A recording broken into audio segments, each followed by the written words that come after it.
What if the family you loved, the ones you gave everything to, your heart, your empire, your $3 billion fortune, turned out to be vipers plotting to bury you alive? Picture this: a Palo Alto mansion, glittering with wealth, hiding a secret so vile it'll make your blood run cold.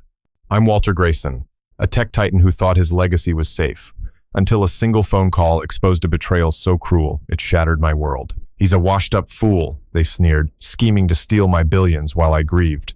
Money can build empires, but it can also breed monsters. What would you do if your own flesh and blood stabbed you in the back for cash? Stick with RevengeX to uncover the shocking truth. Subscribe, like, and brace yourself for a story that'll grip your heart and never let go. Welcome to RevengeX, where electrifying stories of betrayal and triumph set your soul ablaze. We're thrilled to have you join our community of viewers who celebrate unyielding resilience and fierce courage. Hit that subscribe button to never miss a heart-pounding tale. And it'd be incredible if you smashed the like button, shared this video, or dropped a comment with the time and city or country you're watching from. Your likes, shares, and heartfelt comments are the greatest spiritual gift, the fuel that keeps this channel burning bright. Now, buckle up for a story that'll hit you right in the feels. Let's dive in. My name is Walter Grayson, a 72-year-old retired tech mogul who built a fortune from nothing, a man who thought his legacy was secure in the hands of family. I founded Grayson Tech in the heart of Silicon Valley in 1985, turning a garage startup into a multi-billion-dollar empire that revolutionized cloud computing. By the time I stepped back, my name was synonymous with innovation. My face on the cover of Forbes, my wealth estimated at $3 billion. I owned a sprawling estate in Palo Alto, a 6-bedroom masterpiece of glass and steel I'd designed with my late wife, Margaret, a sanctuary of our love and dreams. We poured our hearts into every detail: the hand-carved oak staircase, the floor-to-ceiling windows overlooking the bay, the garden where Margaret's roses still bloomed despite her passing 3 years ago. I'm a widower now, living for the memory of her and the hope that our only son, Nathan, and his wife, Vanessa, would carry forward our family's values. But last week, a single phone call shattered that illusion, exposing a betrayal so vile it tore through my soul like a wildfire, leaving nothing but ash and a burning resolve to reclaim my life. It was a quiet Tuesday evening, the kind where the Palo Alto sunset bathes the estate in golden hues, reminding me of Margaret's laugh as we'd sip wine on the patio. I was in my study, flipping through old photos of Nathan as a boy, his gap-toothed grin as he rode his first bike in our driveway. The phone rang, and I smiled when I saw Vanessa's name on the caller ID. She'd always been the charming one, the perfect daughter-in-law who called to check on me, her voice dripping with honeyed concern. "Walter, how's my favorite father-in-law?" she chirped, her tone as warm as ever. We chatted about her and Nathan's latest venture, a tech startup they claimed was the next big thing. I'd funneled $2 million into their project last year, believing in their vision, or maybe just in the family we'd built. "You eating okay, Walter? You know you can hire a chef, right? Nathan and I worry about you in that big house all alone." I chuckled, brushing off her concern, mentioning a minor mishap where I'd left the coffee maker on too long. "Just a little forgetful. Nothing serious," I said, picturing her smile, the one that mirrored Margaret so eerily it sometimes hurt to look at her. Then came the moment that changed everything. Vanessa didn't hang up. I heard the rustle of her purse, the muffled clink of keys, and then her voice, no longer sweet, but sharp as a blade. "Nathan, he's losing it, forgetting things like the coffee maker. It's time to move him out." My heart stopped, the phone trembling in my hand. Nathan's voice cut in, cold and calculating. "He's a liability, Vanessa. That estate's worth $20 million in today's market. We sell it, put him in a facility, something mid-tier, not too pricey, and we're set for life." Vanessa laughed, a cruel, mocking sound that sliced through me. "God, Nathan, he's so clueless, eating up every word I say. He thinks we're his loving family, not planning to cash out his entire legacy." My breath caught, the room spinning as their words sank in. "We'll get power of attorney," Nathan added. "He's too trusting to question it. By next month, we'll have that mansion, the offshore accounts, everything." The phone slipped from my hand, crashing onto the oak floor Margaret and I had chosen together. My chest burned, not with sadness but with a rage I hadn't felt since my early days scrapping for investors in a cutthroat industry.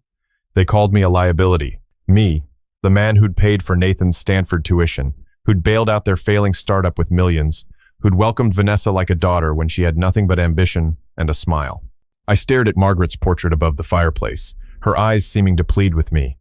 "Don't let them break you, Walter." I wasn't just hurt, I was gutted, my love for them twisted into a weapon against me.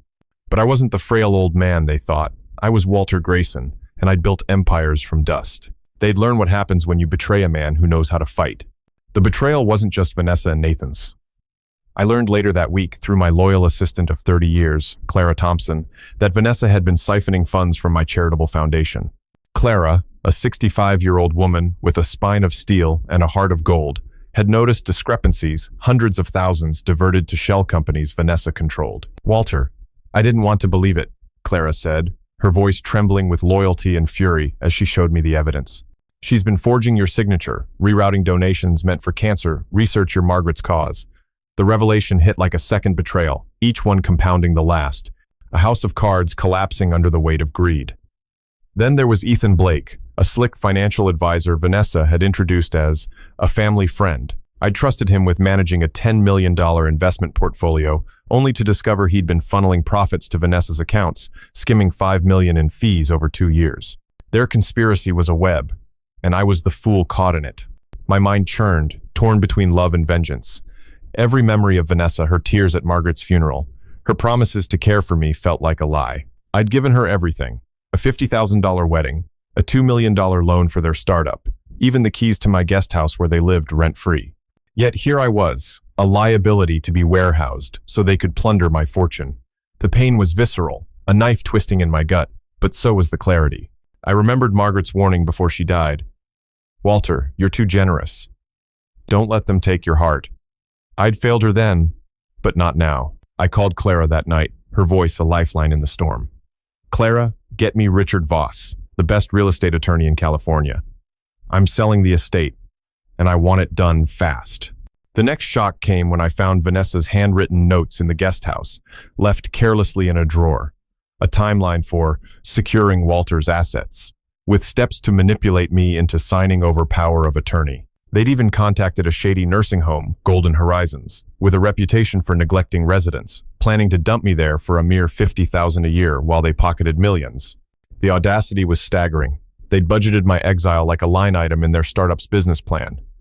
My hands shook with fury, but also with fear. What if I'd been slower, weaker? What if I'd trusted them one more day? The thought fueled my resolve, but it also broke me. I'd loved Vanessa like my own, and she'd turned my generosity into a noose. Then came the final twist. A voicemail from Ethan Blake, accidentally sent to my phone, meant for Vanessa. "We've got the offshore account ready. Once we sell the estate, we'll transfer the $20 million to the Caymans. The old man won't suspect a thing." The betrayal wasn't just personal, it was a calculated heist, a $20 million theft disguised as family concern. I sat in my study, the weight of their deceit crushing me, but each revelation steeled my heart. I wasn't just fighting for my home, I was fighting for my dignity, my legacy, Margaret's memory. Vanessa and Nathan thought they'd outsmarted me, but they'd underestimated a man who'd built a billion-dollar empire from nothing. They'd face a reckoning, and I'd make sure it was one they'd never forget. The Palo Alto night was heavy, the kind of stillness that amplifies every creak of the house, every whisper of memory. I sat in the leather chair in my study, the one where Margaret used to curl up with her sketchbooks, her artist's hands bringing color to our world. Her absence was a wound that never closed, but now it was joined by a fresh gash, one carved by Vanessa's venomous words and Nathan's cold agreement. My mind replayed their conversation, each syllable a nail in the coffin of my trust. Vanessa's laugh, sharp and mocking, echoed in my skull. "He's so clueless, eating up every word I say." Nathan's response, "He's a liability, Vanessa, burned like acid." I gripped the armrests, my knuckles white, my heart a battlefield where love and fury waged war. How had it come to this? How had the family I'd built with sweat, sacrifice, and billions turned into vipers plotting to strip me bare? I stood, pacing the study, my footsteps muffled by the Persian rug we'd bought on our 20th anniversary. The walls, lined with awards from Grayson Tech's glory days, seemed to mock me now. I'd given Nathan everything: private tutors, a penthouse in San Francisco when he flunked out of Stanford, a $5 million loan for their startup that I knew he'd never repay. And Vanessa, with her crocodile tears and fake hugs, had played me like a cheap fiddle. I stopped at the window, staring at the rose garden bathed in moonlight. Margaret's roses, still blooming, were the only thing left that hadn't betrayed me. But even they couldn't quiet the storm inside a storm that grew louder when my phone buzzed with a text from Clara, my loyal assistant, who'd uncovered another layer of their treachery. "Walter, Check your email. I found something worse. Clara's message read, her words laced with the urgency of someone who'd seen too much. I opened my laptop, hands trembling, and found her email with attachments labeled Foundation Fraud. It wasn't just the $200,000 Vanessa had siphoned from Margaret's cancer research fund. She'd orchestrated a scheme to divert $10 million to offshore accounts, with Ethan Blake's greasy fingerprints all over it. The documents showed forged signatures, fake invoices, and emails between Vanessa and Ethan, their tone dripping with street-smart arrogance. "The old geezer won't notice a dime missing," Vanessa had written. "He's too busy playing doting dad to check the books." Ethan's reply was worse. "Let's bleed him dry before he croaks. 20 million's just the start." My stomach churned, bile rising, as I realized they weren't just stealing my home, they were gutting my legacy, Margaret's dream, for their own filthy gain. The betrayal didn't stop there. Clara's email included a recording, secretly made by her friend Miguel Torres, a straight-shooting accountant who'd worked for me since the 90s. Miguel had overheard Vanessa and Ethan at a dive bar in San Jose, their voices slurred with whiskey and greed. "Once we lock the old man in Golden Horizons, we'll have his entire fortune." Vanessa sneered, her words raw and vicious, like something you'd hear in a back alley. "He's a senile old fool who thinks I'm his precious little girl. Screw him." Ethan laughed, his voice a low growl. "Nathan's too spineless to stop us. We'll have 50 million by Christmas, and Walter will be drooling in a wheelchair." I slammed the laptop shut, my vision blurring with tears of rage and shame. How had I been so blind? How had I let Vanessa's fake smiles and Nathan's weak apologies fool me into believing they cared? My heart pounded, torn between grief and a burning need for justice. I thought of Miguel, his quiet integrity, his refusal to let Vanessa's charm sway him. He'd stayed loyal, risking his job to warn me, while Ethan, the snake Vanessa had brought into our circle, had sold me out for a cut of the profits. Then there was Lisa Nguyen, my estate manager, a neutral party who'd always kept things running smoothly. She'd suspected Vanessa's schemes, but stayed silent, claiming she didn't want to stir drama. Her neutrality felt like another betrayal, a refusal to pick a side when my life was being torn apart. I wanted to scream, to shatter the glass awards on my shelves, to burn the house down myself just to spite them, but that would be too easy. They wanted to play me for a fool? I'd show them what a billionaire with a broken heart could do. Another shock hit when I found a hidden folder on Nathan's old laptop, left in the guest house from their temporary stay. Inside were plans for a fake charity gala, a glitzy event supposedly honoring Margaret's memory, but really a front to launder another 15 million from my accounts. Vanessa's notes were ruthless. "Play up the dead wife angle. Walter'll eat it up, throw in another million for charity. He's too soft to say no." The audacity was staggering. She'd weaponized Margaret's memory, turning our love into a con. I sank to the floor, the laptop glowing with their betrayal, my chest tight with a pain I hadn't felt since Margaret's final days. I'd fought cancer with her, held her hand as she slipped away, and now Vanessa was spitting on that sacred bond. The injustice clawed at me, a raw, primal wound that demanded retribution. But the final blow came late that night when Clara called, her voice shaking. "Walter, Vanessa's been meeting with a lawyer, Victor Slade, a real sleaze who specializes in elder abuse cases. They're building a case to declare you incompetent." My blood ran cold. Victor, a lowlife I'd met once at a fundraiser, had a reputation for twisting the law to fleece vulnerable seniors. Vanessa's plan was clear. Lock me in a facility, seize my $3 billion fortune, and live like royalty while I rotted. "She's got fake medical records," Clara whispered. "They claim you're delusional, forgetting things, a danger to yourself." The lie was a knife to the heart me, the man who'd negotiated billion-dollar deals, reduced to a delusional old man in their narrative. I thanked Clara, my voice steady despite the chaos inside, and hung up, staring at Margaret's portrait. Her eyes seemed to burn with the same fire I felt, urging me to fight. My mind raced, torn between the father who wanted to forgive and the warrior who'd built an empire. Every fiber of me screamed to confront Vanessa, to demand answers, but I knew she'd lie, her street-smart tongue spinning more excuses. Instead, I called Richard Voss, the attorney Clara recommended. "Richard, it's Walter Grayson. I need to sell my estate, fast, before my family steals it out from under me." His voice was calm, professional, a lifeline in the storm. "We can make it happen, Walter. Your name's on the deed. They've got no claim." As I hung up, I felt the weight of my decision, a mix of dread and defiance. Vanessa and Nathan thought they'd outsmarted me, but they'd awakened a giant. I'd sell the estate for 20 million, lock them out, and watch their world crumble.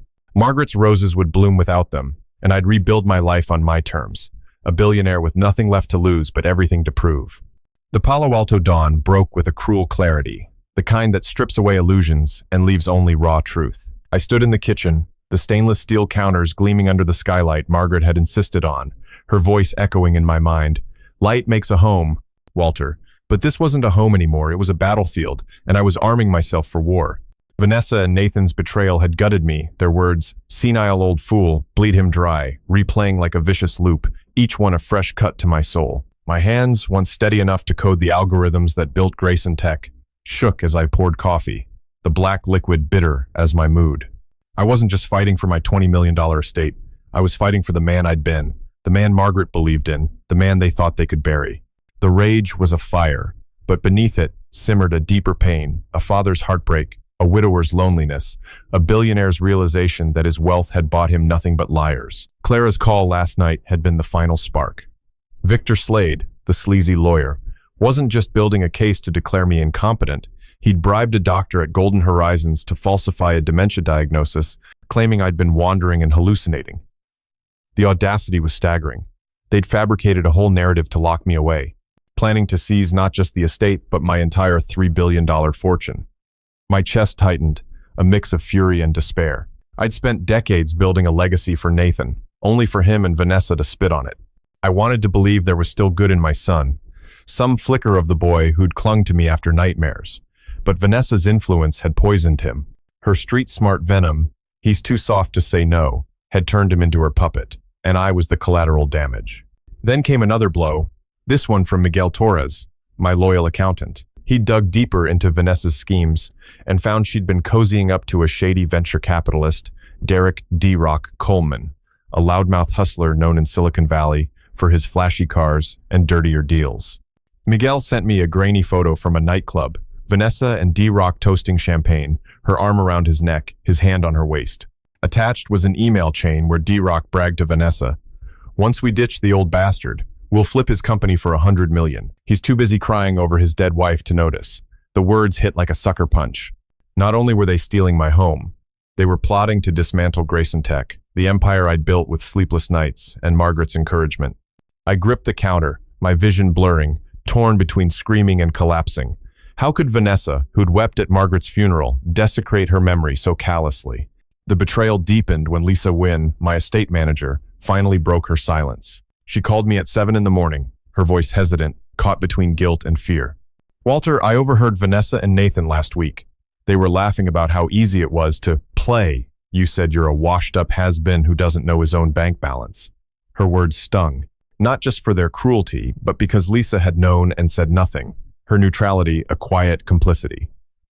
"I didn't want to get involved," she admitted, "but I can't stay quiet anymore." I thanked her, my voice hollow, but inside I was reeling. Vanessa's street, tough taunts, washed up has been, echoed the barbs of every Silicon Valley shark I'd outsmarted in my youth. But this wasn't a boardroom. This was my family, and the betrayal cut deeper than any corporate betrayal. My mind churned, a storm of love and vengeance. I remembered Nathan as a boy, building model rockets in the garage, his eyes bright with dreams I'd funded with millions. I'd wanted him to soar, but now he was a traitor, seduced by Vanessa's greed.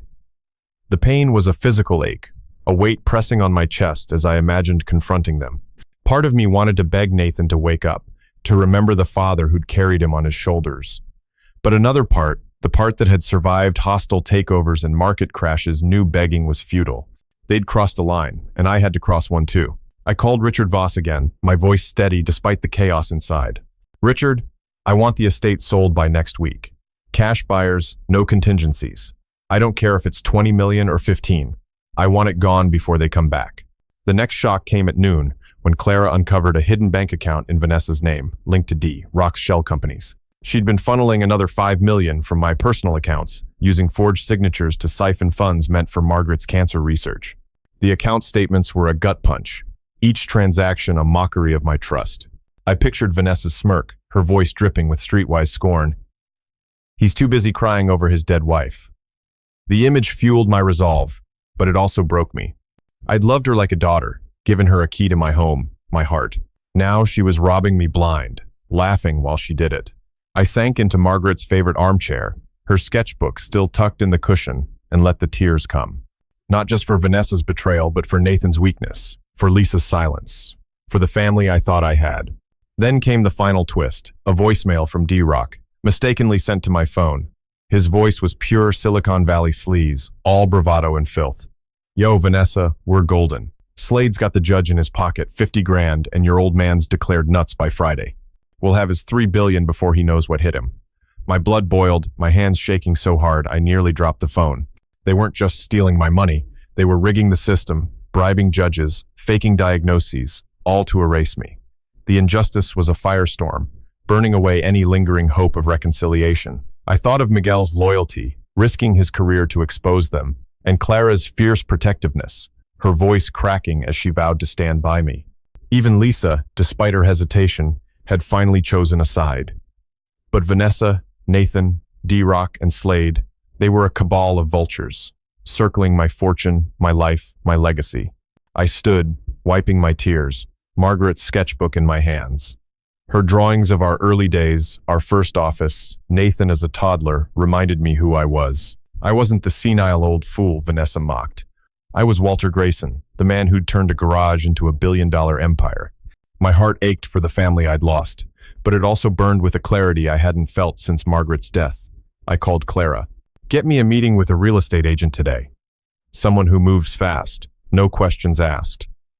She hesitated, her voice soft. Walter, are you sure? This is your home. I looked at Margaret's roses through the window, their petals defiant in the morning light.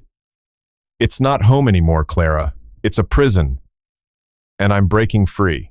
As I hung up, my phone buzzed with a text from Vanessa, her tone saccharine, fake as ever. Hey Walter, just checking in. Nathan and I are planning a big surprise for you when we're back from LA. Love ya.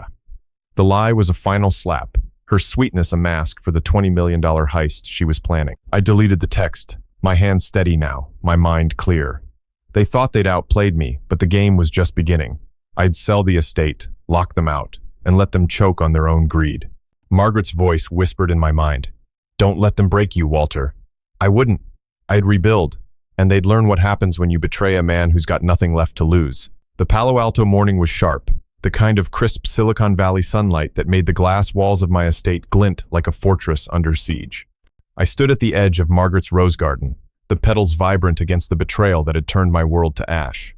Vanessa and Nathan's plot calling me a senile old fool, scheming to steal my $3 billion fortune, had ignited a fire in me, but it was the deeper wound of their mockery that kept it burning. My heart, once full of love for the family I'd built, now throbbed with a mix of grief and defiance.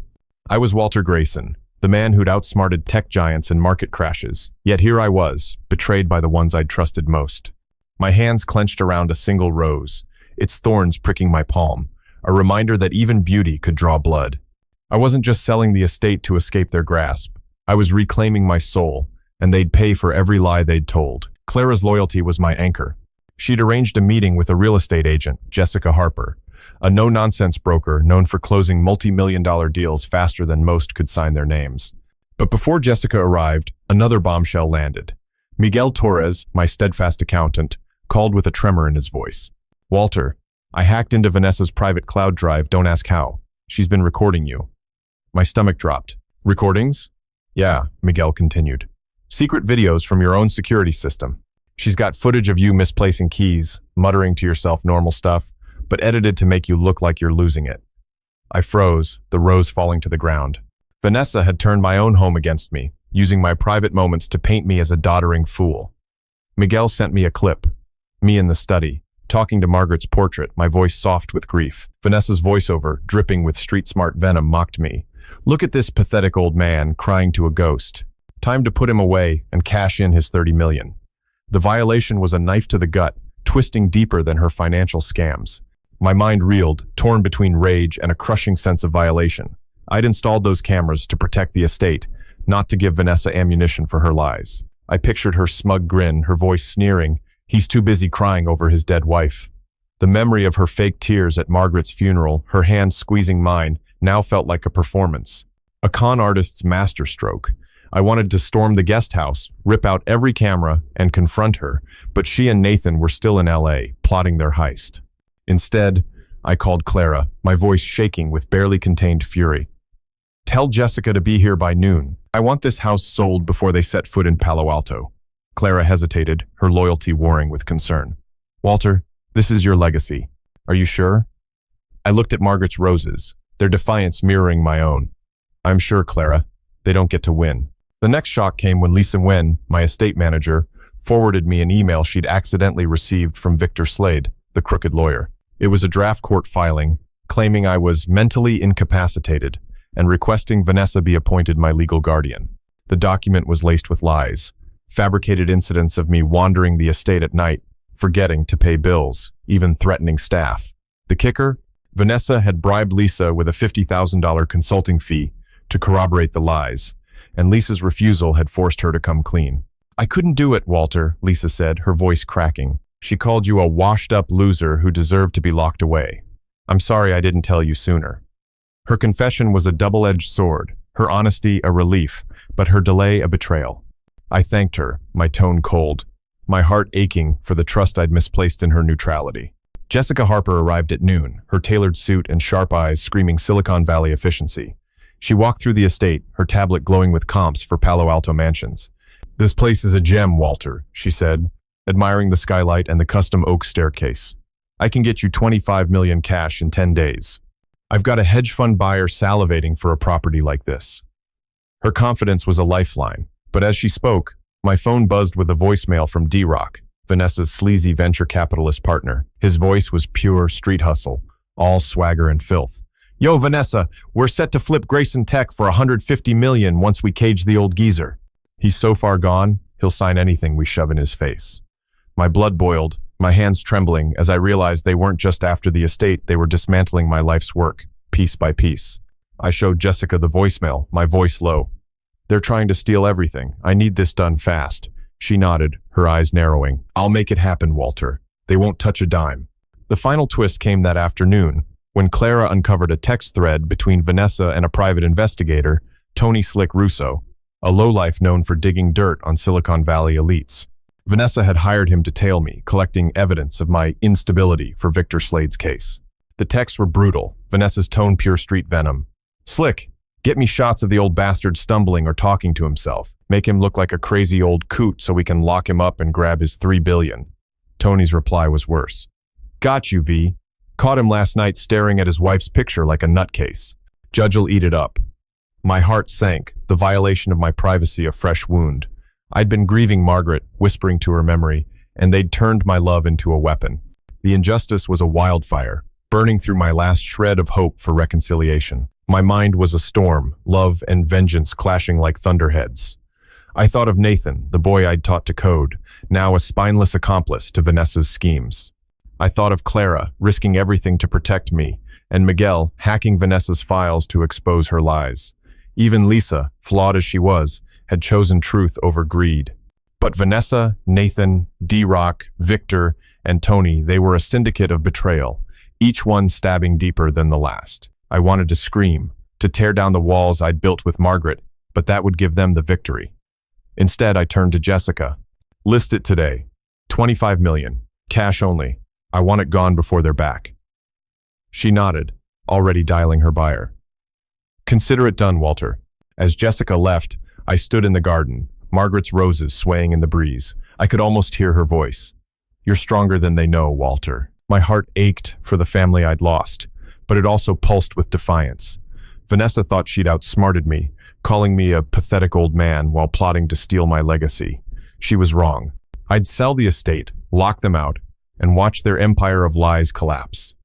The thorns in my palm drew blood, a small price for the justice I was about to unleash. They'd learn what happens when you cross a man who built a $3 billion empire from nothing and still had the fire to burn it all down. The Palo Alto afternoon was heavy with the weight of my resolve, the kind of oppressive heat that mirrors a soul on fire. I stood in the study, surrounded by the ghosts of my past Margaret's sketches on the walls, the faint scent of her lavender perfume lingering in the air. Vanessa and Nathan's betrayal had carved a chasm in my heart. Their words, "pathetic old man," "lock him up and grab his $3 billion," echoing like a curse. My hands, still calloused from the days I coded Grayson Tech's first algorithms, trembled not with fear, but with a fierce determination. I wasn't just selling my $25 million estate to thwart their plans. I was dismantling their world, brick by brick, just as they'd tried to dismantle mine. The pain of their treachery was a raw wound, but it fueled a clarity I hadn't felt in years. I was Walter Grayson, and I'd built empires from nothing. They'd underestimated me, and now they'd face the consequences. Clara, my steadfast ally, had outdone herself. She'd connected me with Jessica Harper, the real estate shark who promised a cash sale in 10 days, but the morning brought a new shock. Miguel Torres, my loyal accountant, sent an encrypted file labeled Vanessa's Endgame. Inside was a spreadsheet detailing a secret deal she'd brokered with D. Rock Coleman to sell Grayson Tech's proprietary patents for $200 million to a Chinese conglomerate. The notes were chilling, Vanessa's street-tough bravado dripping from every line. The old coot's too busy grieving to notice we're gutting his company. We'll have his billions before he's drooling in a nursing home. My heart pounded, a mix of rage and betrayal so intense I nearly smashed the laptop. Those patents were my life's work, the backbone of Grayson Tech, created in sleepless nights with Margaret by my side, sketching our dreams. Vanessa wasn't just stealing my home, she was looting my legacy, piece by piece, with a sneer that cut deeper than any knife. The betrayal escalated when Lisa Wynn, my conflicted estate manager, showed up unannounced, her face pale with guilt. "Walter, I found something in the guest house," she said, handing me a USB drive. I should have checked sooner. The drive contained audio recordings of Vanessa and Victor Slade, the crooked lawyer, plotting in a seedy LA motel. Vanessa's voice was pure venom, the kind you'd hear in a back alley deal. "Screw the old bastard, Victor. We fake a few more incidents, get him committed, and his $3 billion's ours. He's so soft, he'll sign his own death warrant if I bat my eyes." Victor's laugh was oily, promising to grease the judge for another 100,000. The audio cut to Vanessa mocking me further. "Walter's so soft, he'll sign his own death warrant if I bat my eyes." My knees buckled, the USB slipping from my hand. I'd trusted Lisa to manage my home, yet she'd sat on this for days, her neutrality a betrayal almost as sharp as Vanessa's lies.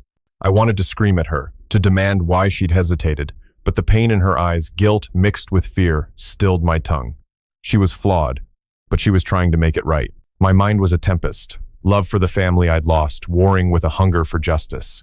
I thought of Nathan, my son, who'd once looked at me with hero worship in his eyes, now reduced to Vanessa's spineless pawn.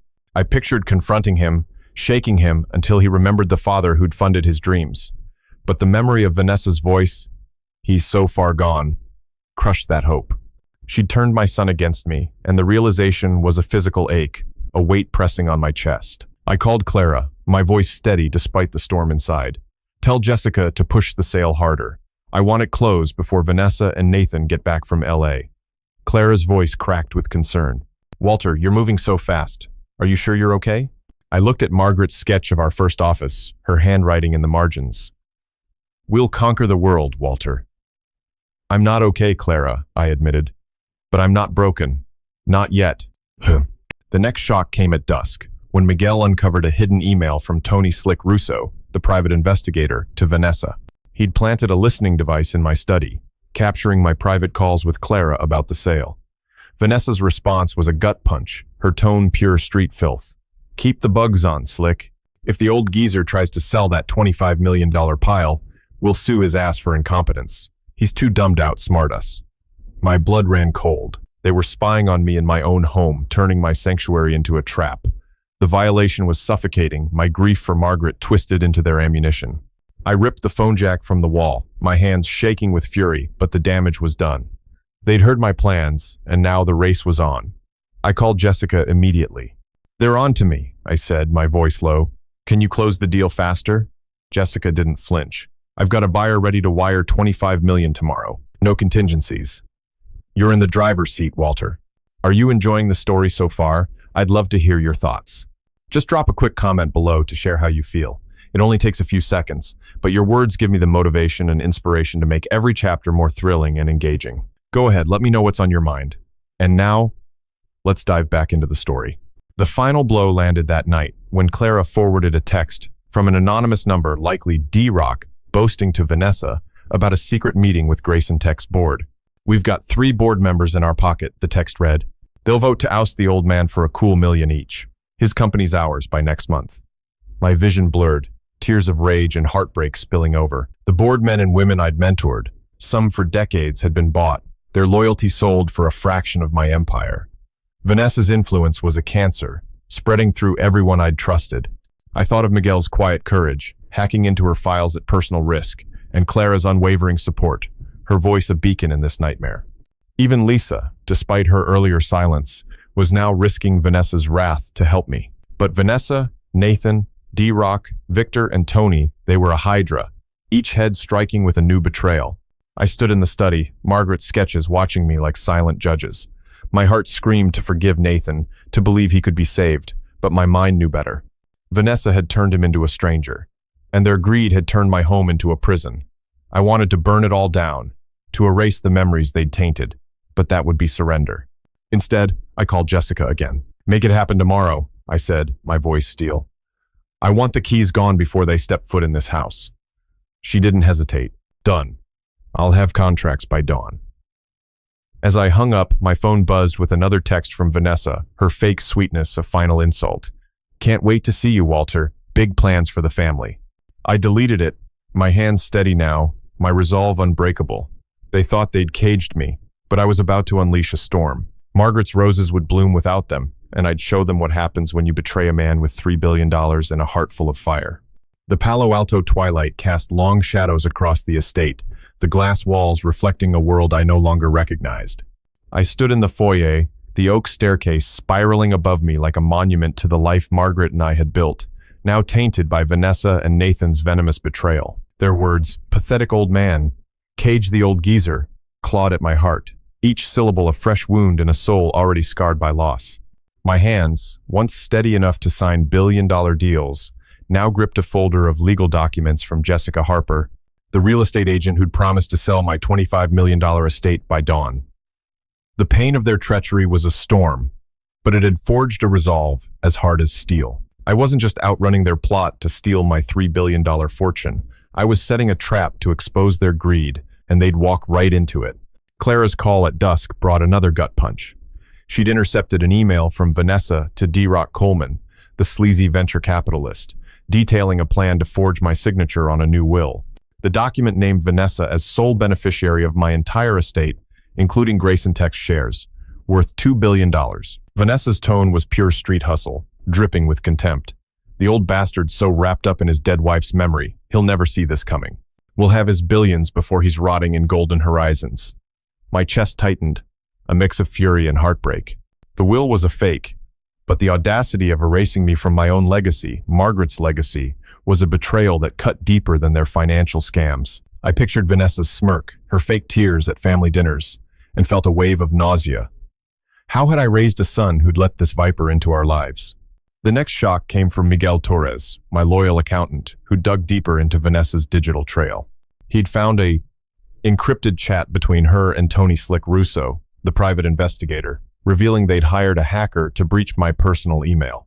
They'd accessed my correspondence with Clara, including my plans to sell the estate. Vanessa's message was vicious, her street-smart venom searing. "Slick, the old coot's trying to sell his precious mansion. Let's crash his little plan and lock him up before he spends a dime of our $3 billion. Tony's reply was colder. "Got dirt on his lawyer, Richard Voss. 50 grand says we smear him too." My blood boiled, the violation of my privacy a fresh wound. They weren't just stealing my money, they were invading every corner of my life, turning my own allies against me. I wanted to scream, to tear down the glass walls Margaret loved, but that would give them power. Instead, I called Clara. "They've hacked my email," I said, my voice low. "Tell Jessica to move faster. I need this done now."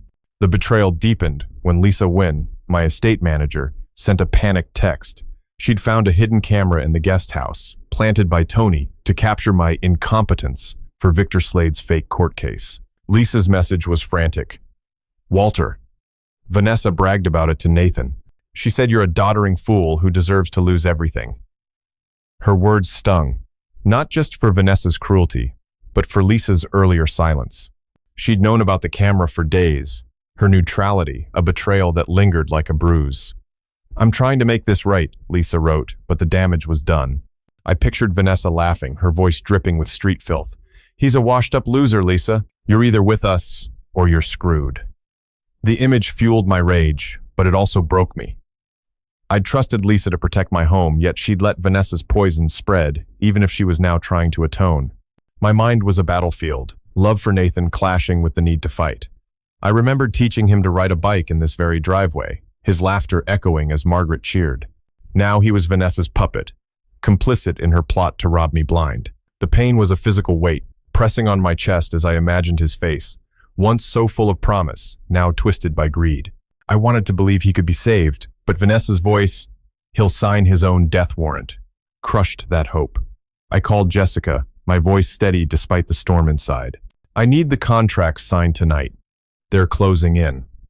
Jessica's tone was all business. "My buyer's wiring $25 million at midnight. You'll have the keys to a new life by morning." Her confidence was a lifeline, but the weight of what I was losing, my home, my son, my trust, threatened to drown me. The final twist came at midnight, when Clara uncovered a voicemail from D-Rock to Vanessa, accidentally forwarded to my burner phone. His voice was pure Silicon Valley sleaze. "V, we've got a mole in Grayson Tech's legal team. 100 grand and they'll leak Walter's contracts to us. The old man's done for." My heart sank, the betrayal a tidal wave. My own legal team, people I'd trusted for decades, had a traitor feeding Vanessa my every move. The realization was a knife to the soul, cutting through the last threads of loyalty I'd clung to. I thought of Clara's fierce devotion, risking her safety to protect me, and Miguel's quiet courage, hacking into Vanessa's files at personal peril.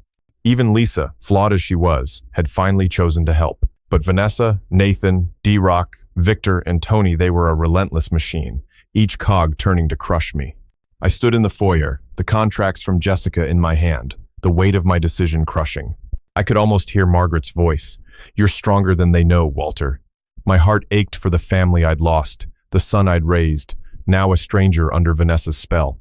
I wanted to call Nathan, to beg him to see the truth, but I knew he'd choose her lies over me. The injustice was a firestorm, burning through my grief.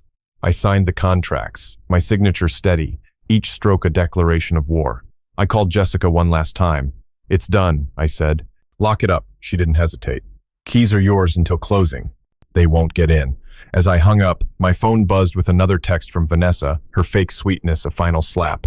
"Walter, you're gonna love our surprise. See you tomorrow." I deleted it, my resolve ironclad. They thought they'd trapped me, but I'd turned their cage into my weapon. Margaret's roses would bloom without them, and I'd make sure their greed choked them before they touched a dime of my $3 billion empire.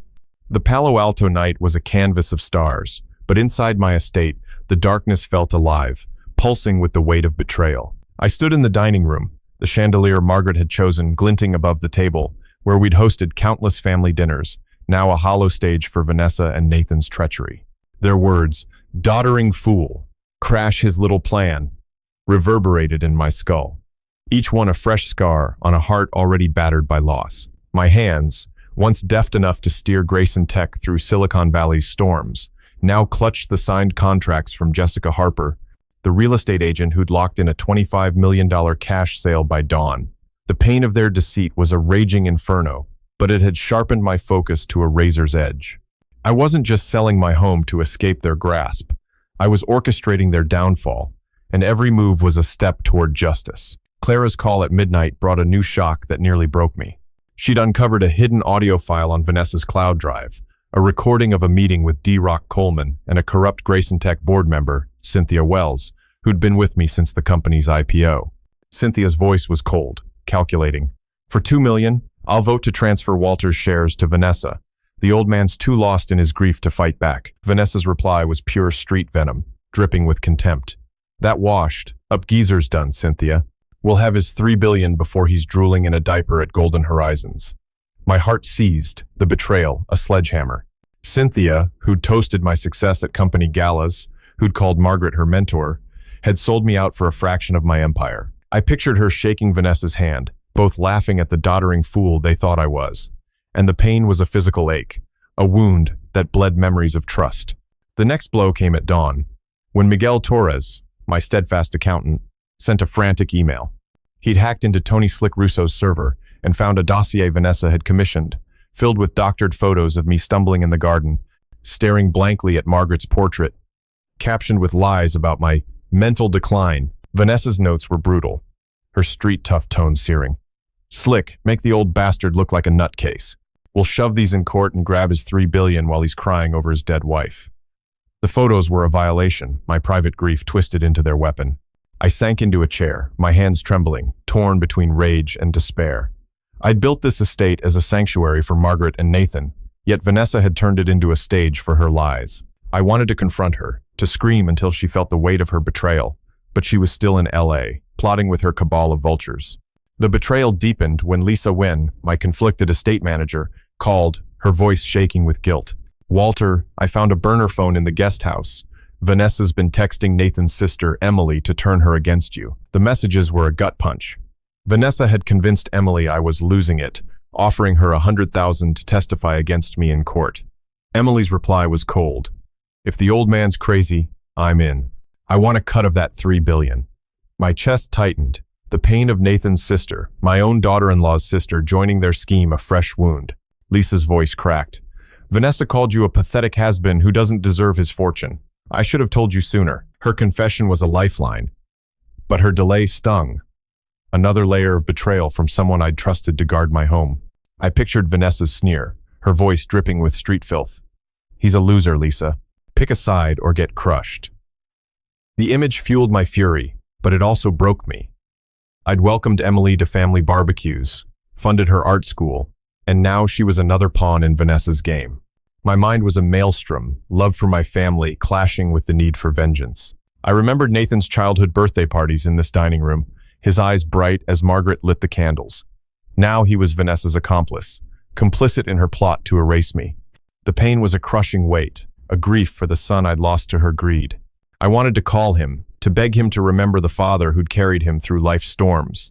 But Vanessa's voice, "He's done," echoed, snuffing out that hope. I called Jessica, my voice steady despite the chaos inside. The buyer's wiring the money today, right? Jessica's tone was sharp, confident. $25 million in your account by noon. They're signing now. Her words were a spark, igniting my resolve. I wasn't just selling the estate. I was cutting the strings of Vanessa's puppet show. The final twist came at noon, when Clara forwarded a voicemail from Victor Slade, the crooked lawyer, mistakenly sent to my office line. His voice was slick, oozing arrogance. V, we've got a judge ready to declare Walter incompetent for $150,000. The old fool's finished his $3 billion's ours by next week. My blood ran cold, the betrayal a tidal wave. A judge, bought and paid for, ready to strip me of my rights based on Vanessa's lies. The injustice was a firestorm, burning through my last shred of mercy. I thought of Clara's fierce loyalty, risking her career to protect me, and Miguel's quiet bravery, hacking into enemy territory to expose their plans. Even Lisa, despite her hesitation, was now fighting to make amends. But Vanessa, Nathan, D-Rock, Victor, Cynthia, and Emily, they were a syndicate of greed, each one striking deeper than the last. I stood under the chandelier, the contracts signed, the buyer's money moments away. Margaret's voice whispered in my mind, "You're stronger than they know, Walter."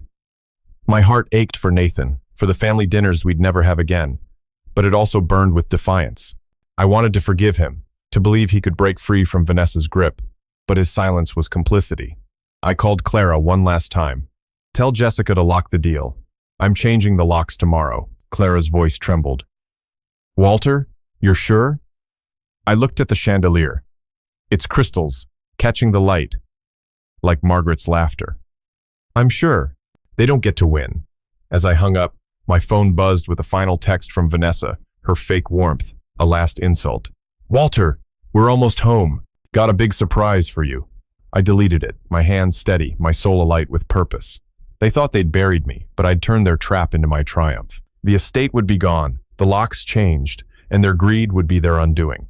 Margaret's roses would bloom without them, and I'd show them what happens when you betray a man with a $3 billion empire and a heart forged in fire.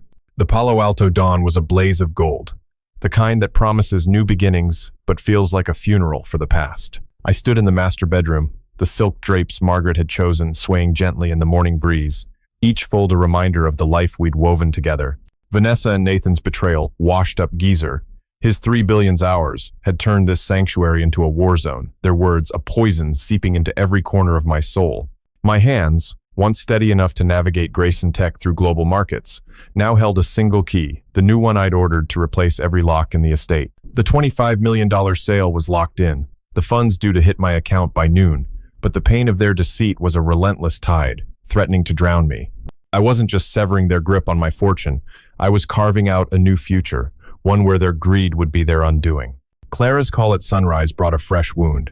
She'd intercepted a text chain between Vanessa and a shady PR consultant, Monica Ruiz, hired to spin a smear campaign against me in the tech world. The texts were brutal, Vanessa's street-tough venom dripping through. Monica, paint the old bastard as a senile wreck. Leak stories to TechCrunch that he's lost it, tank Grayson Tech stock, and will scoop up his $3 billion when it crashes. Monica's reply was cold. For 200 grand, I'll make him look like a drooling has. Been by tomorrow. My heart sank. The betrayal. A sledgehammer. Vanessa wasn't just stealing my home and company, she was orchestrating a public crucifixion, turning my legacy into a punchline. I pictured her laughing at Silicon Valley galas, toasting my downfall, and the pain was a physical ache, a grief for the daughter-in-law I'd loved like my own.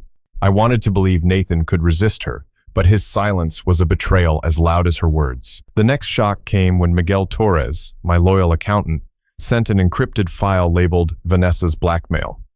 He'd uncovered a plot where Vanessa and Tony Slick Russo had bribed my longtime driver, Eddie Malone, to plant false evidence of erratic behavior in my Bentley empty whiskey bottles, forged doctor's notes meant to bolster Victor Slade's case to declare me incompetent. Vanessa's email to Eddie was pure street filth. Plant the crap, Eddie, or you're out on your ass. The old coot's too busy mourning his dead wife to notice we're screwing him for $3 billion. Eddie's reply was hesitant but complicit. I need the 100 grand, Vanessa. I'm in. My stomach churned, the betrayal a fresh wound. Eddie, who'd driven me to Margaret's chemo appointments, who'd shared beers with me at Giants games, had sold me out for pocket change. I wanted to confront him, to demand why he'd turned on me, but the image of Vanessa's smirk, he's a drooling has-been, stopped me cold. The betrayal deepened when Lisa Nguyen, my estate manager, showed up at the front door, her eyes red with guilt. Walter, I found a letter Vanessa wrote to Nathan's cousin, Rachel, in the guest house trash. The letter begged Rachel to lie about my mental state at a family reunion, offering her a $50,000 gift to testify I'd been confused and aggressive. Vanessa's tone was vicious. Rachel, the old loser's done. Help us lock him up, and you'll get a slice of his $3 billion. Rachel's reply was a gut punch. I'm in. V, he's been a burden since Margaret died. My chest tightened, the pain of another family member's betrayal, a knife twisting deeper. Lisa's voice trembled. I should have stopped her sooner, Walter. She called you a pathetic wreck who deserves nothing. Her confession was a lifeline, but her delay was a wound. Her neutrality had let Vanessa's poison spread, even if she was now trying to atone. I pictured Vanessa's sneer, her voice dripping with street venom. He's nothing, Lisa. Join us or get burned. The image fueled my rage, but it also shattered me. I'd funded Rachel's startup, hosted her in this very house, and now she was another pawn in Vanessa's game. My mind was a whirlwind, love for the family I'd built clashing with a burning need for justice. I remembered Nathan's laughter as we built sandcastles on Half Moon Bay, Margaret snapping photos. Now he was Vanessa's shadow, complicit in her plot to erase me. The pain was a crushing weight, a grief for the son I'd lost to her greed. I wanted to call him, to beg him to remember the father who'd carried him through life's storms, but Vanessa's voice, he's done, snuffed out that hope. I called Clara, my voice steady despite the chaos inside. The locks are changing today. Tell Jessica the sale's final. Clara's tone was soft, worried. Walter, you're holding up? I looked at Margaret's drapes, their silk catching the dawn light. I'm holding up, Clara, but I'm not bending. Ender teen. The final twist came at 10 in the morning, when Miguel forwarded a voicemail from D-Rock to Vanessa, mistakenly sent to my office line. His voice was pure Silicon Valley sleaze. V, we've got a fake board meeting set. $3 million to the chairman and he'll vote Walter out. His $3 billion's ours by Friday. My blood ran cold, the betrayal a tidal wave. The chairman, a man I'd mentored for 20 years, had joined their syndicate, bought for a fraction of my empire. The injustice was a firestorm, burning through my last shred of trust. I thought of Clara's fierce loyalty, risking her career to protect me, and Miguel's quiet courage, hacking into their files at personal peril. Even Lisa, flawed as she was now fighting to make amends. But Vanessa, Nathan, D-Rock, Victor, Monica, Eddie, Rachel, and the chairman they were, a relentless machine, each cog turning to crush me. I stood in the foyer, the new keys in my hand, the sale finalized. Margaret's voice whispered in my mind, "You're stronger than they know, Walter." My heart ached for Nathan, for the family I'd lost, but it also burned with defiance. I wanted to forgive him, to believe he could break free from Vanessa's grip, but his silence was complicity. I called a locksmith, my voice steel. "Change every lock by noon. No one gets in without my say." As the locksmith worked, my phone buzzed with a final text from Vanessa, her fake warmth, a last insult. "Walter, we're landing soon. Can't wait to surprise you." I deleted it, my resolve unbreakable. They thought they'd caged me, but I'd turned their trap into my victory. The estate was sold, the locks changed, and their greed would be their ruin. Margaret's roses would bloom without them, and I'd show them what happens when you betray a man with a $3 billion empire and a heart forged in fire. The Palo Alto morning was deceptively serene, the kind of quiet that masks a gathering storm. I stood in the living room, the floor-to-ceiling windows framing Margaret's rose garden in a golden haze, each petal a silent witness to the life we'd built and the betrayal that had shattered it. Vanessa and Nathan's venom, pathetic wreck, his 3 billions ours, had turned this haven into a battlefield, their words a relentless assault on my heart. My hands, once steady enough to forge Grayson Tech's empire, now held a small suitcase, packed with Margaret's keepsakes, her sketchbook, her wedding ring, a photo of Nathan as a boy. The $25 million estate sale was finalized, the locks changed, and the funds safely wired to a new account Vanessa would never touch. But the pain of their treachery was a tidal wave, threatening to pull me under. I wasn't just escaping their grasp. I was preparing to watch their empire of lies crumble, and the anticipation was as thrilling as it was heartbreaking. Clara's call at dawn brought a new shock that cut like a blade. She'd uncovered a hidden video call between Vanessa and Monica Ruiz, the PR consultant, recorded on a server Miguel had hacked. In it, Vanessa gloated about a plan to leak a fabricated scandal to the Wall Street Journal, claiming I'd embezzled funds from Grayson Tech's pension plan. Her tone was pure street venom, dripping with contempt. "Monica, let's bury the old bastard. Say he stole $50 million from his own employees." The geezer's too busy crying over his dead wife to fight back. Monica's laugh was sharp, her reply chilling. "For 300 grand, I'll make him the most hated man in Silicon Valley by tonight." My chest tightened, the betrayal a fresh wound. Vanessa wasn't just stealing my fortune, she was torching my reputation, the legacy I'd built with decades of integrity. I pictured her smirking at cocktail parties, reveling in my ruin, and the pain was a raw ache, a grief for the daughter-in-law I'd trusted with my heart. The next blow came when Miguel sent a text, his voice shaking through the words.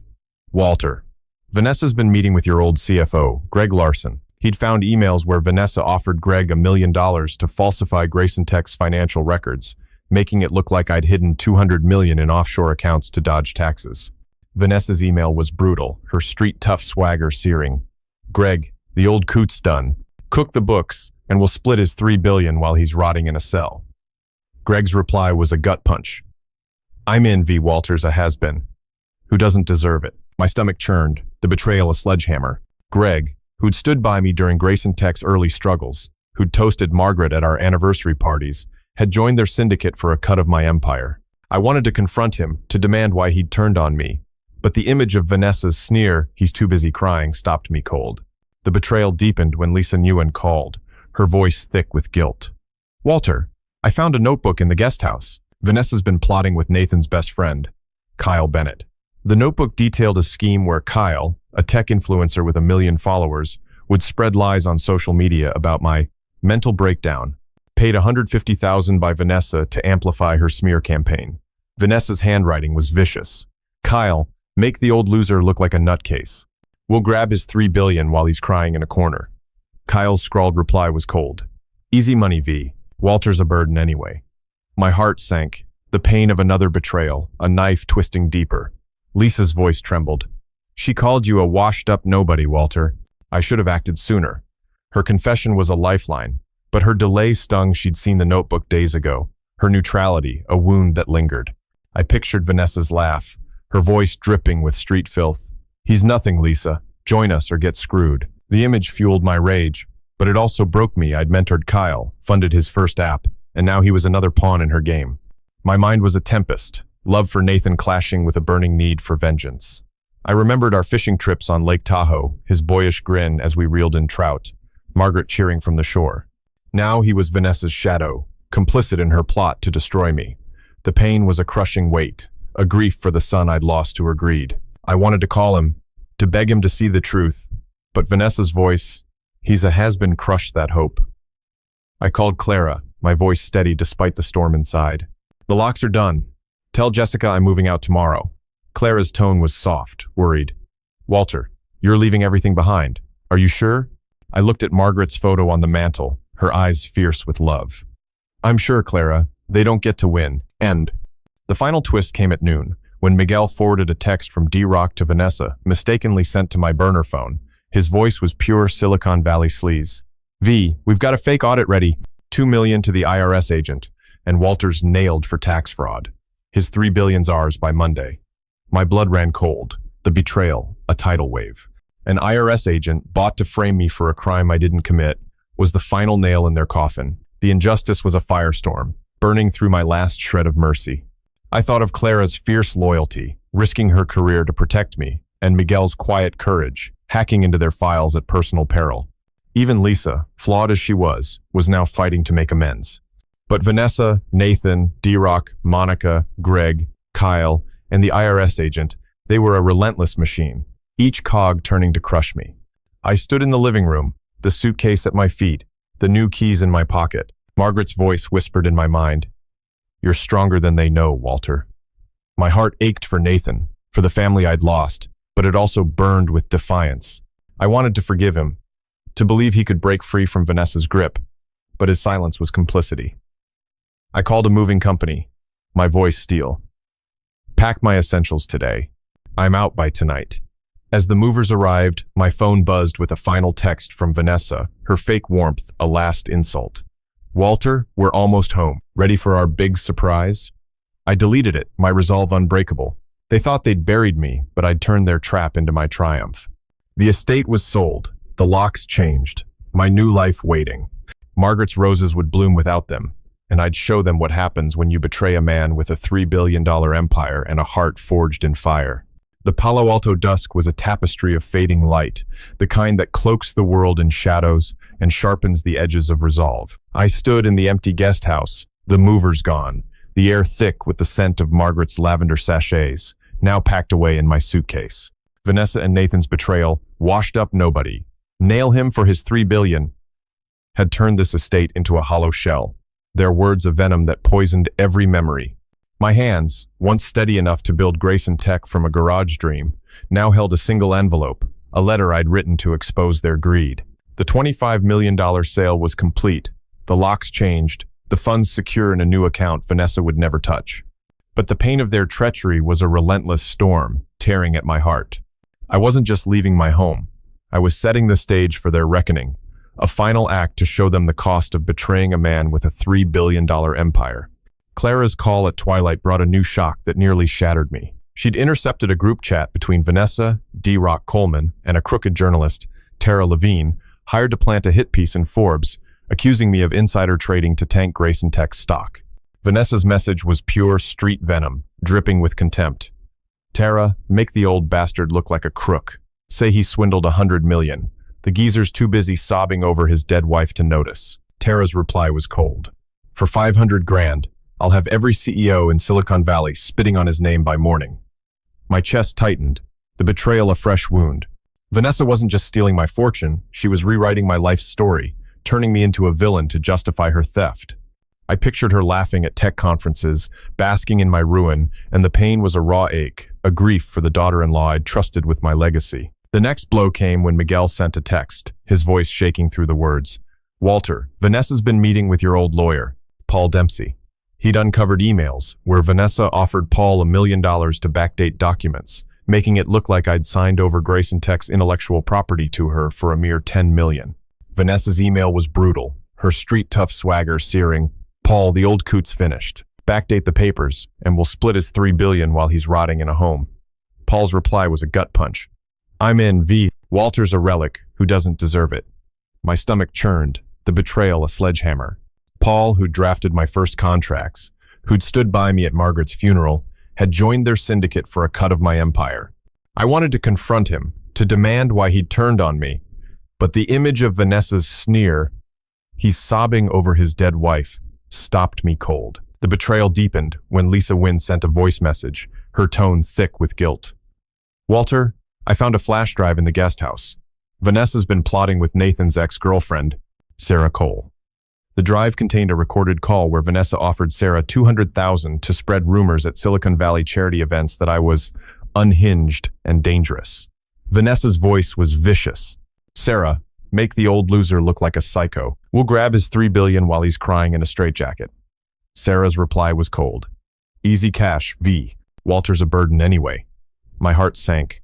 The pain of another betrayal, a knife twisting deeper. Lisa's voice trembled. She called you a washed-up fool, Walter. I should have stopped her. Her confession was a lifeline, but her delay stung. She'd found the drive days ago, her neutrality, a wound that lingered. I pictured Vanessa's laugh, her voice dripping with street filth. He's nothing, Lisa. Join us or get burned. The image fueled my rage, but it also broke me. I'd welcomed Sarah to family dinners, given her advice on her career, and now she was another pawn in Vanessa's game. My mind was a maelstrom, love for Nathan clashing with a burning need for vengeance. I remembered our late-night talks in this guest house, Nathan dreaming of startups, while Margaret made cocoa. Now he was Vanessa's puppet, complicit in her plot to destroy me. The pain was a crushing weight, a grief for the son I'd lost to her greed. I wanted to call him, to beg him to see the truth, but Vanessa's voice, he's a relic, crushed that hope. I called Clara, my voice steady despite the storm inside. The movers are done. I'm leaving tonight. Tell Jessica to secure the keys. Clara's tone was soft, worried. Walter, you're walking away from everything. Are you okay? I looked at the envelope in my hand, my letter to Vanessa and Nathan, a final reckoning. I'm not okay, Clara, but I'm ready. The final twist came at sunset, when Miguel forwarded a text from D-Rock to Vanessa, mistakenly sent to my burner phone. His voice was pure Silicon Valley sleaze. V, we've got a fake shareholder meeting planned. $3 million to the proxy, and Walter's out. His $3 billion's ours by Tuesday. My blood ran cold, the betrayal a tidal wave. A shareholder meeting, rigged to strip me of my company, was the final nail in their coffin. The injustice was a firestorm, burning through my last shred of mercy. I thought of Clara's fierce loyalty, risking her career to protect me, and Miguel's quiet courage, hacking into their files at personal peril. Even Lisa, flawed as she was now fighting to make amends. But Vanessa, Nathan, D-Rock, Tara, Paul, Sarah, and the proxy, they were a relentless machine, each cog turning to crush me. I stood in the guest house, the suitcase at my feet, the letter taped to the front door. Margaret's voice whispered in my mind, "You're stronger than they know, Walter." My heart ached for Nathan, for the family I'd lost, but it also burned with defiance. I wanted to forgive him, to believe he could break free from Vanessa's grip, but his silence was complicity. I called the security company, my voice steel. Install cameras at the entrance tonight. I want their reaction recorded. As the technicians arrived, my phone buzzed with a final text from Vanessa, her fake warmth a last insult. Walter, we're landing, big surprise coming. I deleted it, my resolve unbreakable.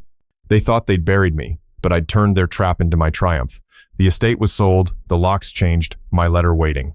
Margaret's roses would bloom without them, and I'd show them what happens when you betray a man with a $3 billion empire and a heart forged in fire. The Palo Alto night was a velvet shroud, the kind that cloaks the world in silence before a storm breaks. I sat in my new apartment, a modest one-bedroom in Menlo Park, the walls bare except for Margaret's photo on the nightstand, her eyes a quiet anchor in the chaos of my heart. Vanessa and Nathan's betrayal, washed-up fool, his $3 billion's ours, had turned my estate into a ghost of itself. Their words, a poison that lingered in my soul. My hands, once steady enough to steer Grayson Tech to global dominance, now held my phone, the screen glowing with the live feed from the security camera I'd installed at the estate's front door. The $25 million sale was done. The locks changed. The letter taped to the door, a carefully crafted grenade to detonate their world. The pain of their treachery was a relentless fire, but it fueled a resolve as sharp as a blade. I wasn't just walking away.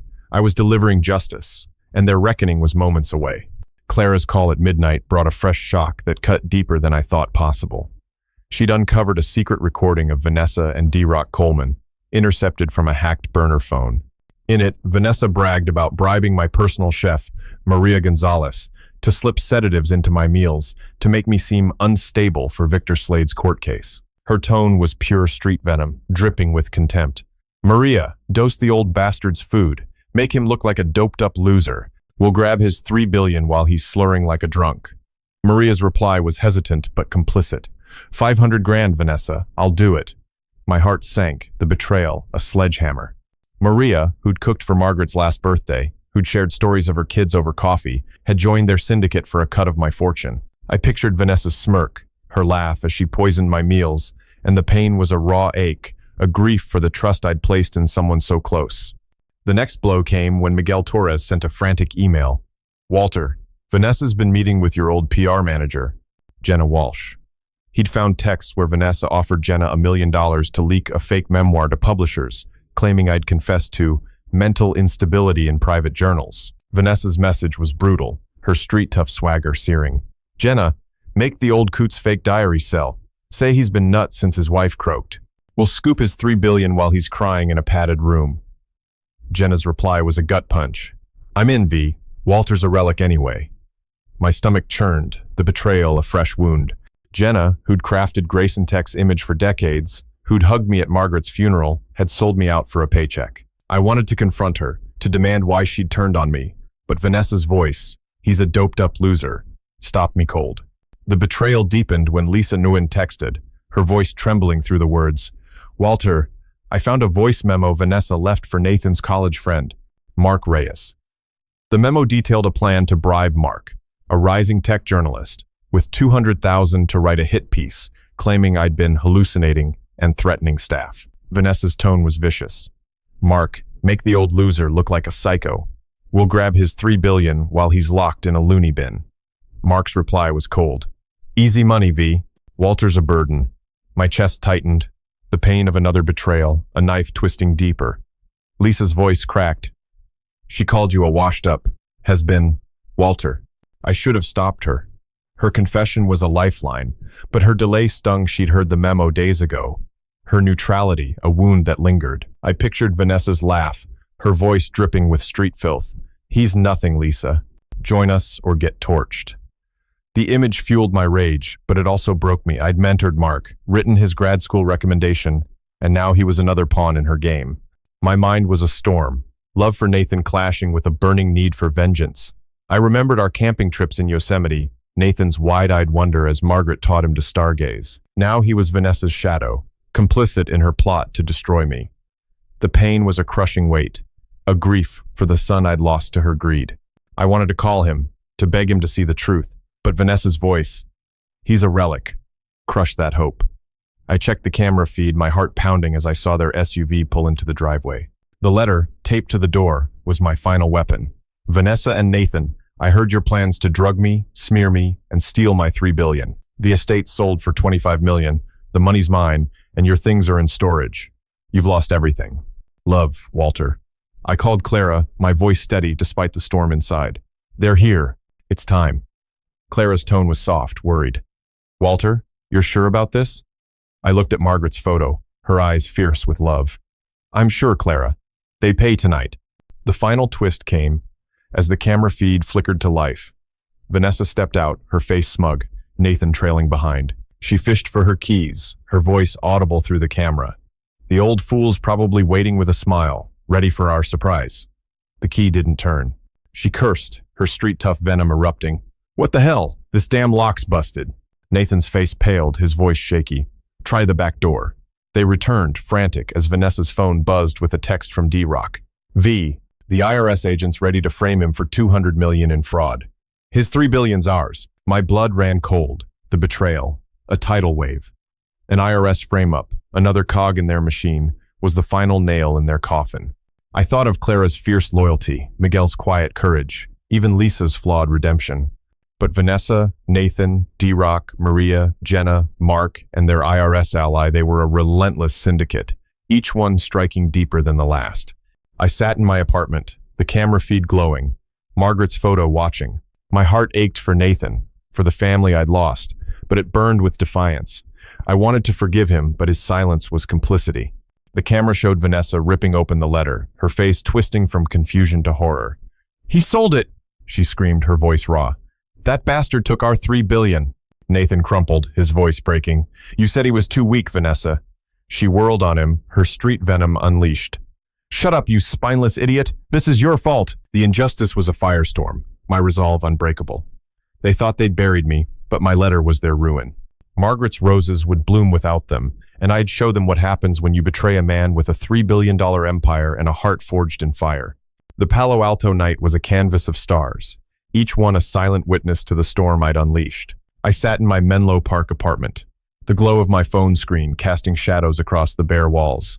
Margaret's photo on the nightstand, a quiet beacon in my heart's chaos.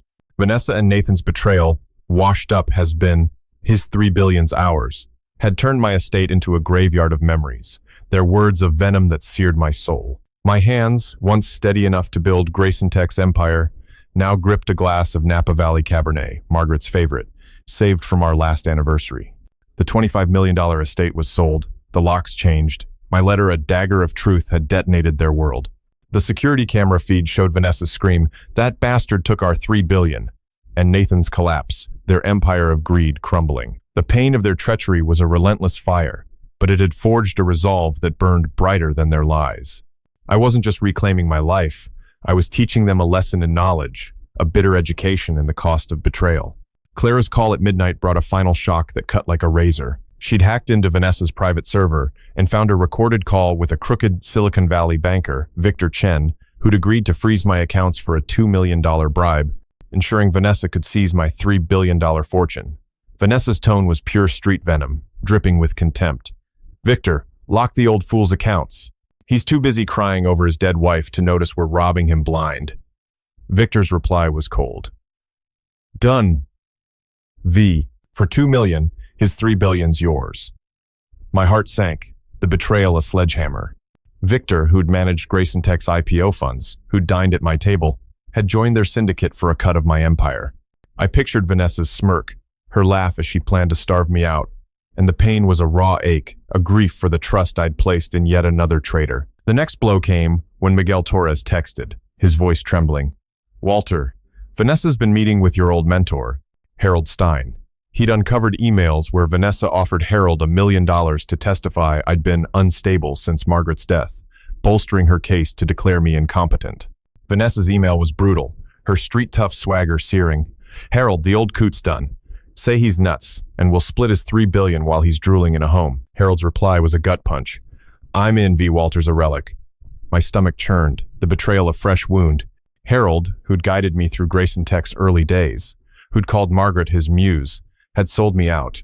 I wanted to confront him, to demand why he'd turned on me. But Vanessa's voice, "He's crying over his dead wife," stopped me cold. The betrayal deepened when Lisa Nguyen emailed, her tone thick with guilt. "Walter, I found a text thread between Vanessa and Nathan's childhood friend, Tommy Vance." The text revealed Vanessa had paid Tommy $100,000 to plant fake medical records at my doctor's office, claiming I'd had psychotic episodes. Vanessa's message was vicious. "Tommy, make the old loser look like a psycho. We'll grab his 3 billion while he's locked in a nut house." Tommy's reply was cold. "Easy cash, V. Walter's a burden." My chest tightened, the pain of another betrayal, a knife twisting deeper. Lisa's voice cracked. "She called you a washed-up nobody, Walter. I failed you." Her confession was a lifeline, but her delay stung. She'd seen the text days ago, her neutrality, a wound that lingered. I pictured Vanessa's laugh, her voice dripping with street filth. "He's nothing, Lisa. Join us or get burned." The image fueled my rage, but it also broke me. I'd coached Tommy's little league team, and now he was another pawn in her game. My mind was a tempest, love for Nathan clashing with a burning need for justice. I remembered our drives along the Pacific Coast Highway, Nathan's laughter as Margaret sang off-key. Now he was Vanessa's puppet, complicit in her plot to destroy me. The pain was a crushing weight, a grief for the son I'd lost to her greed. I wanted to call him, to beg him to see the truth, but Vanessa's voice, "He's a relic," crushed that hope. The camera feed showed their collapse, Vanessa's screams echoing, "You idiot, Nathan! You said he was too weak." Nathan's voice broke, "You promised we'd win, Vanessa." Their fight was a symphony of failure, a lesson in knowledge they'd never forget. I called Clara, my voice steady. "It's over. They're done." Clara's tone was soft. "Walter, you've won. But are you okay?" I looked at Margaret's photo, her eyes fierce with love. "I'm free, Clara." "That's enough." The final twist came as the camera captured Vanessa's phone buzzing with a text from D-Rock. V. The IRS deal's off. The old man's accounts are untouchable. My blood ran cold. The betrayal, a tidal wave. Their plan to frame me for $200 million in fraud had collapsed, another cog in their machine broken. I thought of Clara's fierce loyalty, Miguel's quiet courage, even Lisa's flawed redemption. But Vanessa, Nathan, D-Rock, Victor Chen, Harold, Tommy, and their IRS ally, they were a relentless syndicate, each one striking deeper than the last. Unlike the original story, I didn't stay to watch their ruin. I donated $10 million of the estate's proceeds to Margaret's Cancer Research Foundation, ensuring her legacy would outshine their greed. I moved to a beach house in Santa Cruz, a new chapter where the ocean's roar drowned out their lies. The lesson was clear. Betrayal may wound, but knowledge of your own strength, knowledge of your worth, can heal. This education in resilience, this lesson in standing tall, taught me that family is not just blood, but those who stand by you, Clara, Miguel, even Lisa. The knowledge of their loyalty, the education of their courage gave me strength to rebuild. I raised my glass to Margaret's photo, the Cabernet's warmth, a toast to justice. Vanessa and Nathan learned a brutal lesson in knowledge. Greed destroys, but integrity endures. This education in consequences, this lesson in accountability, was their undoing. I wish you, the viewer, strength, health, and a joyful life every day. Share your thoughts below. How does this story resonate with you? How does it reflect the betrayals and lessons in your own life? Hit that subscribe button, like, and share the RevengeX YouTube channel for more gripping stories every day. Your comments are an education, a lesson from your heart, and I can't wait to read them. Stay strong, stay healthy, live joyfully, and I'll see you in the next video. Stay healthy. Goodbye.